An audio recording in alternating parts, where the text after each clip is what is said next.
Hello দর্শক, আসসালামু আলাইকুম। আশা করি সকলেই ভালো আছেন। তো দর্শক, দেখতে পাচ্ছেন আমরা কিভাবে এই ধরনের ফুলকপিগুলো চাষ করে থাকি। তো বন্ধুরা, এই ফুলকপিগুলো চাষ করে আপনারা কিন্তু ভালো ধরনের লাভবান হতে পারবেন। তো বন্ধুরা, দেখতে পাচ্ছেন এই ধরনের ফুলকপিগুলো কিভাবে চাষ করা হয়।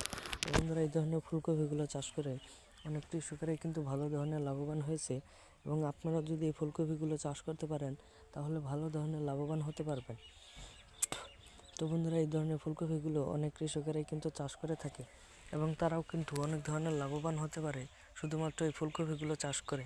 তো বন্ধুরা, এই ফুলকপিগুলো আপনারা কিভাবে চাষ করবেন? তো বন্ধুরা, এই ফুলকপিগুলো চাষ করার জন্য অবশ্যই আপনাদের একটি জমিতে সুন্দর করে হাল চাষ করে নিতে হবে। হাল চাষ করে নেওয়ার পরে আপনারা সেই জমিতে আপনারা সুন্দর করে এই ফুলকপির চারাগুলি আপনারা রোপণ করে দিবেন।